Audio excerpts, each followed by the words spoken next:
ঘুমের সুন্নাত কি ছিল, বিষ্ণু ইসলাম কিভাবে ঘুমাতেন দেখেন। প্রথমেই বিছানা ক্লিন করতেন, বিছানাটা ঝাড়তেন। সুবহানাল্লাহ। কি সায়েন্টিফিক চলাফেরা ছিল না, কি সায়েন্টিফিক। আল্লাহু আকবার। বিছানাটা ক্লিন করতেন, এরকম উপরে একটা পাতলা জ্যাকেট বা ব্লেজারের মতো ছিল, এটারে ঝুলাতেন। এরপরে ওযু করে নিতেন। এরপর স্ত্রীদের সাথে অন্তরঙ্গ কথাবার্তা বলতেন, সারাদিন কি ঘটলো, কি হয়েছে। এরপরে লম্বা দোয়া পড়তেন।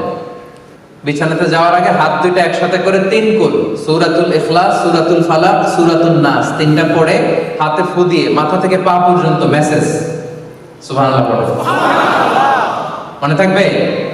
লম্বা দোয়া পড়তেন। আল্লাহুম্মা ইন্নী আসলামতু ওয়াজহি ইলাইক, ফাওয়াদতু আমরি ইলাইক, আলজাতু যাহরি ইলাইক, রাগবাতান ওয়া রাহবাতান ইলাইক, লা মালজা ওয়া লা মানজা মিনকা ইল্লা ইলাইক।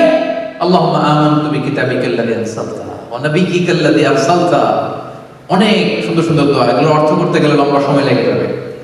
এরপরে আল্লাহুম্মা বিসমিকা আমুতু ওয়া আহইয়া বলে ডান কাতে ঘুমাতেন। কোন কাতে?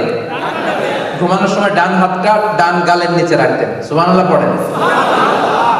এইভাবে ঘুমাতেন আখিরি জামানার পয়গম্বর বিশ্বনবী মুহাম্মদুর রাসূলুল্লাহ সাল্লাল্লাহু আলাইহি ওয়াসাল্লাম।